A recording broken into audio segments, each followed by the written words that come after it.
25. It's April 25, Ukraine Media Center Ukrinform continues its operation. My name is Svetlana Shaprenko, and now we will be talking about the strikes on the Russian Navy and fighting the enemy on the sea. Joining us online is Dmytro, Pletenchuk, head of the Center for Strategic Communications of the Defense Forces of the South. Mr. Dmytro, good afternoon. Hello, studio. Hello, dear guests, dear spectators.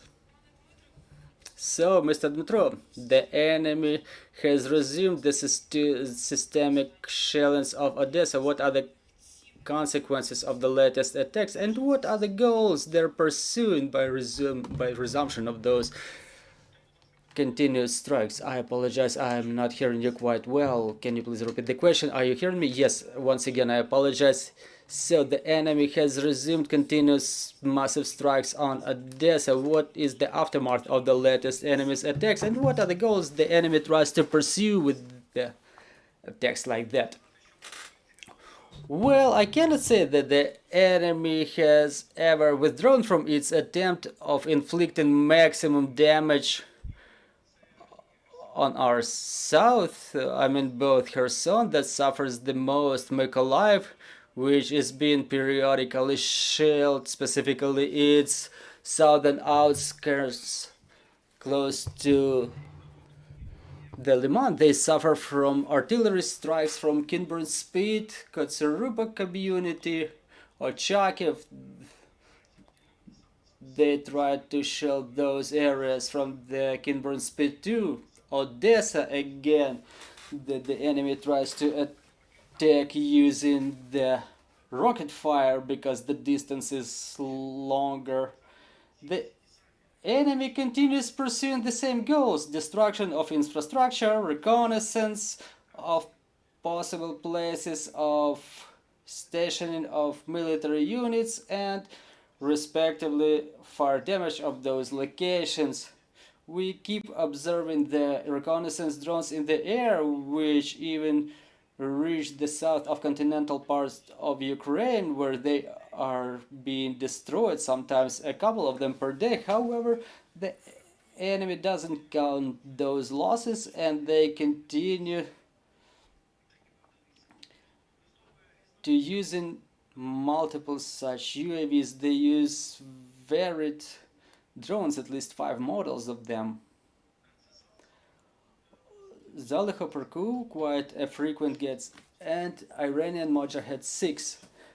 In the equator of the Black Sea, there is the enemy aviation all of the time, different types of aircraft, starting from the latest models of Sukhoi jets and ending with MiGs, Antonovs, and BE-12, which are the obsolete specimen of aircraft.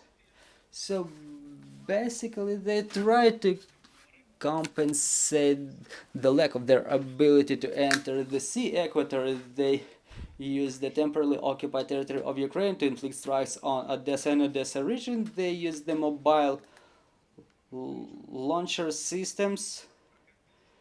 They don't use the carriers of the cruise missiles in the sea. We don't observe any vessels in the sea at all. Moreover, 2 sea platforms that used to be the carriers of the cruise missiles were withdrawn from the equator of the Black Sea. You've mentioned Kherson region. What is the situation over there? Does the enemy try to exercise more pressure until Ukraine waits for the supplies of the Western weapons?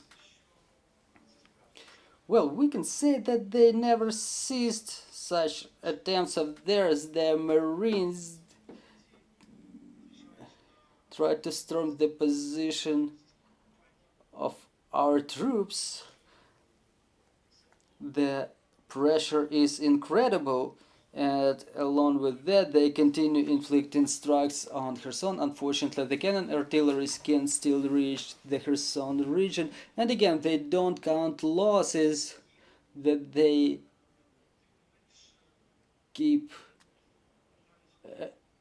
augmenting. They still try to maintain their positions there, and we cannot safely state about any dynamics there, but the civilian population continues suffering. The villages in the right bank as well as the regional capital Kherson.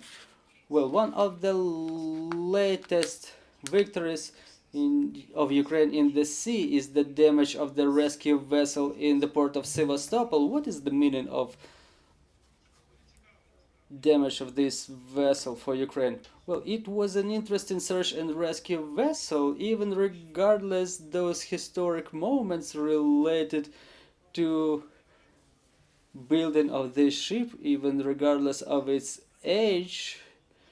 It's worth to mention that it was quite a formidable unit, formidable part of this Black Sea Fleet. It was servicing the submarines as a part of the Black Sea Fleet. It was also servicing different operations related to deep sea works.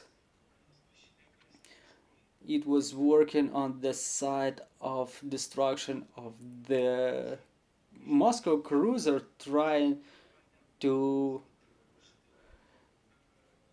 fish the important pieces of equipment from the sea bottom.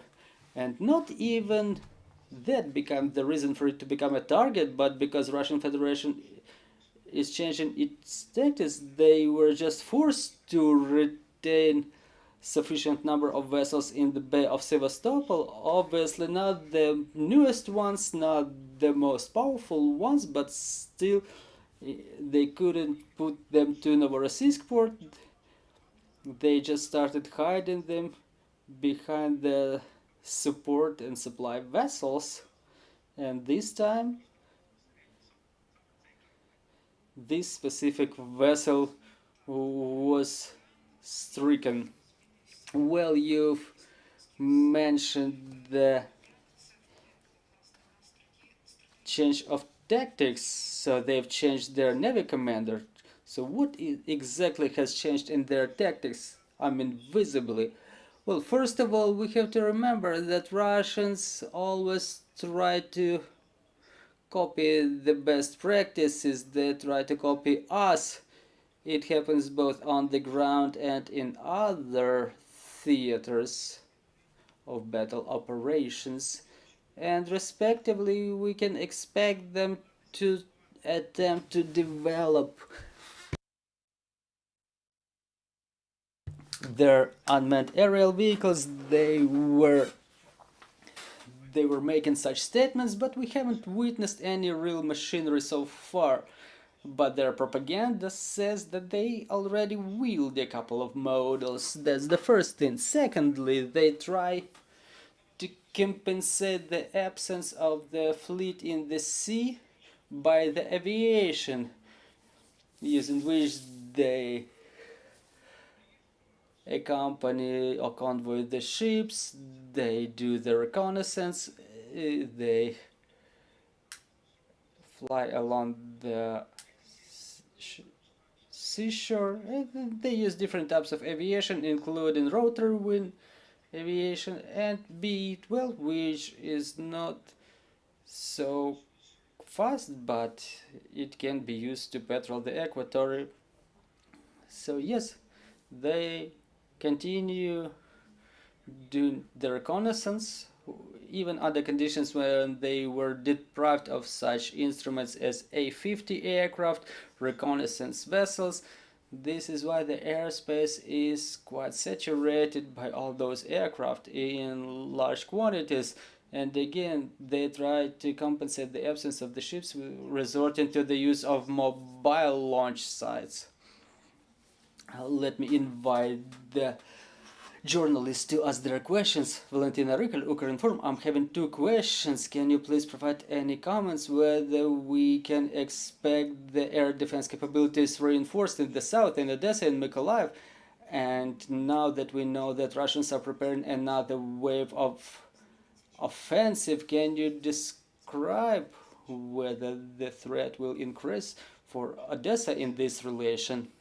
We're talking about the air defense. We keep making these statements to our partners openly, and we keep informing the public that yes, we have a problem with air defense systems, but again the results of destruction of kamikaze drones are incredibly high, even statistically.